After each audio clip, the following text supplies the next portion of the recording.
Je vais vous parler de notre expérience de collaboration entre Anthropo et le Centre de chirurgie viscérale.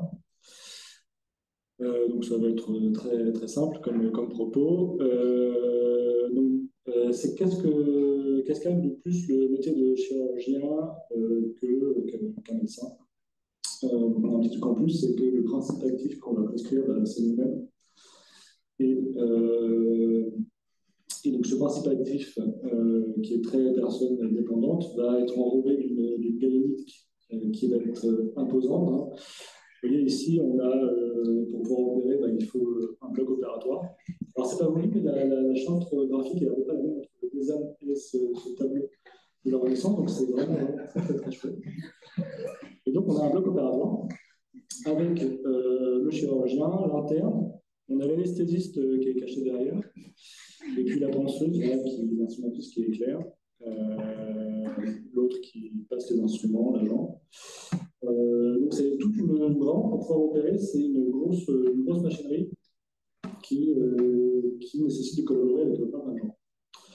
On peut dire qu'il y a différentes posologies de ce traitement, puisqu'il y a plein d'écoles de chirurgie différentes, et ils n'ont pas toutes faire la même chose pour la même indication. Et puis surtout, la pathologie chirurgicale, ce n'est pas que des choses qui s'opèrent. Par exemple, cette intervention, je ne suis pas sûr qu'il fallait vraiment la réaliser. Donc, tout ne s'opère pas. Et donc, on va prendre en charge des malades qu'on ne va pas opérer. Et puis, ça balaye un grand nombre de disciplines, hein, de l'urgence, de l'oncologie, de la chirurgie fonctionnelle. Enfin, il y a plein de domaines qui concernent la pathologie chirurgicale. Donc, vous allez me dire, oui, c'est facile, parce que du coup, il y a la CCM qui est là pour nous aider. Et tout ce qu'on va coder, en fait, on va réussir à facilement récupérer. Alors, non. Par exemple, cette éventration-là, c'est le même code CCM, hein, qui est d'ailleurs payé par lui. Donc, ici, on a une petite hernie ombilicale toute gentille qui va prendre 5 minutes à opérer. Et puis là, on a une grosse éventration avec plein de foyers qui va prendre plusieurs heures, qui va se compliquer. Et tout ça va être codé par le même acte C7.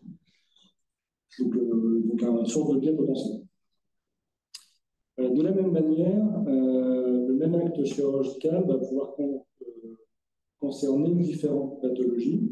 Ici, vous avez illustré une colectomie gauche pour un cancer, pour un volupus du sigmoïde, et puis pour une maladie diverticulaire.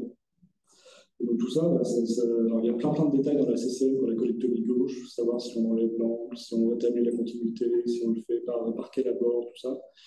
Mais finalement, il n'y a pas d'indication vraiment sur les choses qui pourraient nous faire discriminer. Est-ce qu'on opère ça là pour un cancer ou pour une pathologie bénigne?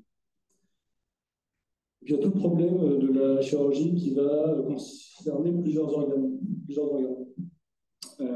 Donc là, je vous ai illustré une cytoréduction plus chimioperitonéale intrapéritonéale pour les carcinoses péritoniales. On va avoir plusieurs organes qui vont être réséqués.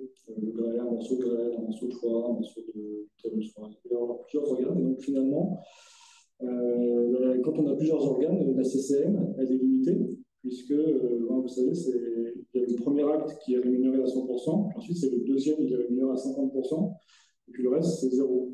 Donc le clinicien, il va encoder que 2 points. Voilà. Et puis enfin, il y a l'autre biais, c'est ça c'est pas propre à ma spécialité, c'est la laparotomie exploratrice. On va au bloc, on ne sait pas trop pourquoi on y va. Et en fait, notamment pour les pathologies d'urgence, on va faire plusieurs choses. Et puis, tout ça va être résumé par le codage de laparotomie exploratrice. Et puis finalement, ça ne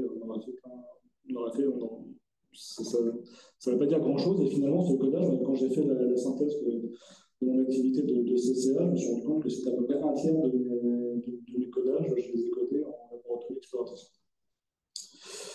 Donc, la CCM, c'est très bien, mais il y a plein de biais qui vont gêner finalement l'exploitation à visée de recherche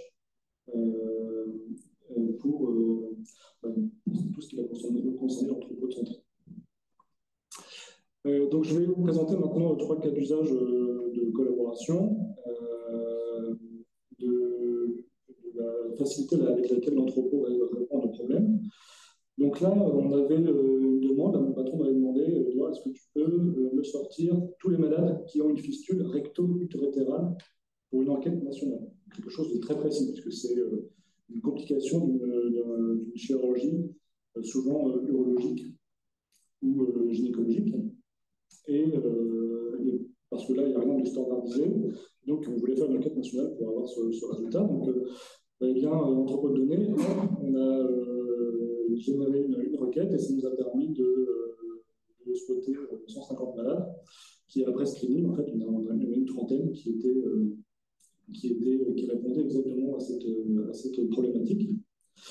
Et vraiment, l'approche est vraiment très puissante parce que la personne qui gérait cette enquête nationale, en fait, n'avait reçu de la part des centres qui avaient été interrogés, hein, donc l'enquête nationale, il y avait 30 malades dans leur cohorte. Moi, j'arrive et je multiplie par 2 la taille de la cohorte. C'est pas trop cool. Donc, si on n'a pas ces outils-là, ces malades-là vont être très difficiles à aller à des externes parce qu'il n'y a pas un code CCM qui correspond. Il y a plein d'acteurs qui sont en jeu, hein, des urologues, des gynécologues, etc. Donc, premier cas d'usage, donc l'anthropo, ça permet d'aller récupérer des patients extrêmement précis avec lesquels la CCM ou le PMSI ne pourrait pas. Deuxième cas d'usage, c'était une thèse qu'on a fait en collaboration sur la prise en charge de la cholécystite aiguë au CHU. Et donc pareil, l'anthropo nous a permis de récupérer là une grosse partie des patients qui se sont présentés aux urgences pour une pathologie lithiasique. Ça nous a également aidé à déterminer quels malades étaient hospitalisés vraiment dans notre service et quels malades n'étaient pas hospitalisés dans notre service faute de place. Et tout cela nous a permis en fait de mettre en évidence des biais d'organisation qui sont rarement décrits dans les études, hein, puisqu'on a montré que le jour d'arrivée aux urgences, elle conditionnait la prise en charge de la même manière que l'hébergement du malade, s'il était hébergé dans notre service ou s'il était hébergé dans un autre service, on n'était pas opéré pareil à stade de gravité légale, hein, qui sont représentés ici par les gardes de Tokyo et par le score de comorbidité.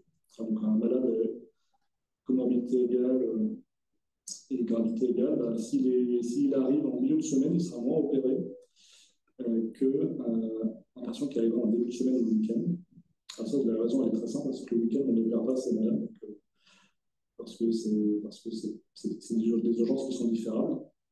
Et puis on a un délai de temps qui est d'une semaine à peu près. Les malades, quand ils ont mal au ventre, on a 7 jours pour les opérer, parce qu'après, ça complexifie la chirurgie. Et donc, s'il a le malheur d'arriver le mercredi, eh bien, le mercredi, il a déjà mal depuis 2 jours, donc ça fait mercredi, jeudi, vendredi. On arrive le samedi, dimanche, on n'opère pas, et donc finalement, on a une semaine.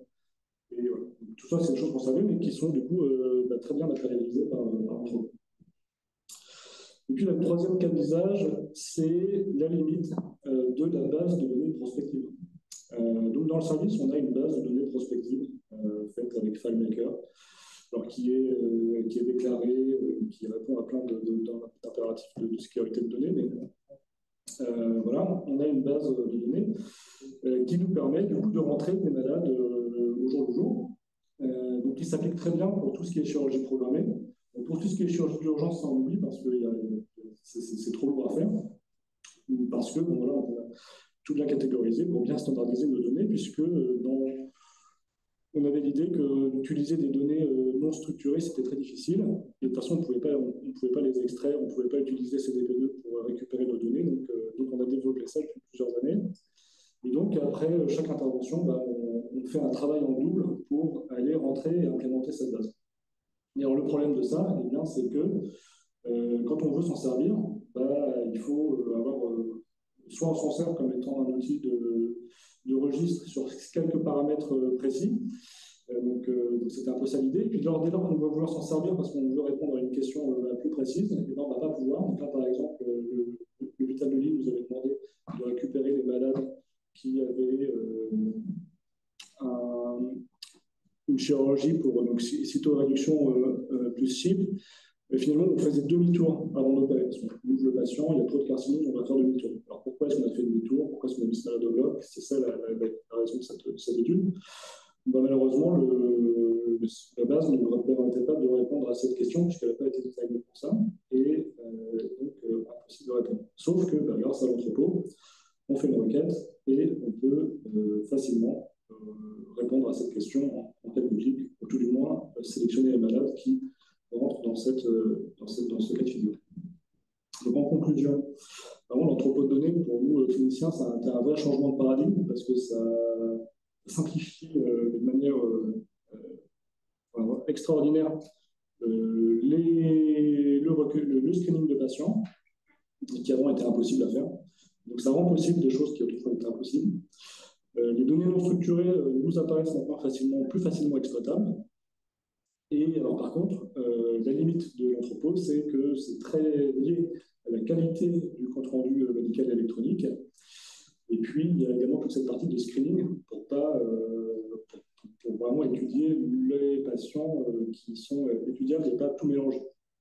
Et donc ça, c'est la limite parce que ça nécessite encore aujourd'hui un important travail manuel.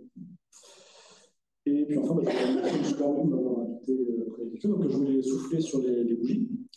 Les bougies de Ega. Alors je vous laisse deviner à quoi ça sert, mais des bougies de Ega. Qui sont un instrument très connu du bloc opératoire qui permettent de dilater des sténoses, notamment des sténoses de l'anastomose colon